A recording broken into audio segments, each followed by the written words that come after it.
Hi friends, தமிழில் ரொம்ப ஃபேமஸாக இருக்க ஷோ எதுன்னு பார்த்தீங்கன்னா அது நம்ம சரிகமபா தாங்க. சீனியர் சீசன் வந்துருக்குங்க. டிக்கெட் டு ஃபினாலேயில் வந்து எல்லாருமே போட்டி போட்டு பயங்கரமாக பாடிட்டு இருந்தாங்க.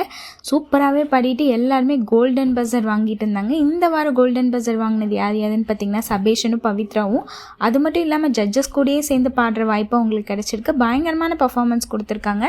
பவித்ரா வந்து எள்ளுவாய பூக்களே சாங் பாடி பயங்கரமாக தெறிக்க விட்டுருந்தாங்க. அது மட்டும் இல்லாமல் சைந்தவி மேம்லாம் ஹக் பண்ணி ரொம்பவே எமோஷ்னலாகி ரெண்டு பேரும் சேர்ந்து பாட ஆரம்பித்தாங்க. அது பார்க்குறதுக்கே சூப்பராக இருந்ததுங்க. அது மட்டும் இல்லாமல் அவங்களும் இந்த வாரம் கோல்டன் பஸர் வாங்கியிருக்காங்க. அது மட்டும் இல்லாமல் சபேஷனும் வந்து பார்த்திங்கன்னா கோல்டன் பஸர் வாங்கியிருக்காங்க. அவங்க கார்த்திக் கூட சேர்ந்து பாடியிருந்தாங்க. சூப்பராகவே பாடியிருந்தாங்க. உசுரே போகுது சாங்க்கு ரெண்டு பேரும் சேர்ந்து பாடியிருந்தாங்க. இவங்க ரெண்டு பேருமே பாடின பாட்டு தான் பவித்ராவும் சபேஷனும் எடுத்து பாடியிருந்தாங்க. அந்த ஆர்டிஸ்ட் முன்னாடியே அவங்க பாடின பாடலை அவங்க கூட சேர்ந்து பாடுறது வந்து பார்க்கும்போது ரொம்பவே சூப்பராக இருந்துச்சுங்க. இந்த மாதிரி பவித்ராவும் சபேஷனும் வேறு லெவலில் பர்ஃபார்மன்ஸ் பண்ணிகிட்டு இருக்காங்க. இனியா வந்து இடையில சூப்பராக பர்ஃபார்மன்ஸ் பண்ணிகிட்டு இருந்தாங்க.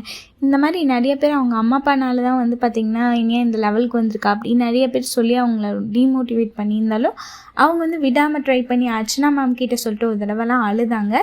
ஆனாலும் வந்து பார்த்திங்கன்னா அர்ச்சனா ரொம்ப சப்போர்ட்டிவாக இந்த மாதிரி இனியா இப்படிலாம் கஷ்டப்படுறா அப்படின்னு சொல்லியிருந்தாங்க. இந்த தடவை வந்து பார்த்திங்கன்னா இனியாவும் சூப்பராகவே பர்ஃபார்மன்ஸ் கொடுத்துட்டு இருக்காங்க. அவங்களுக்கும் வந்து கோல்டன் பஸர் கிடைக்கிறதுக்கான சான்சஸ் நிறையவே இருக்குங்க.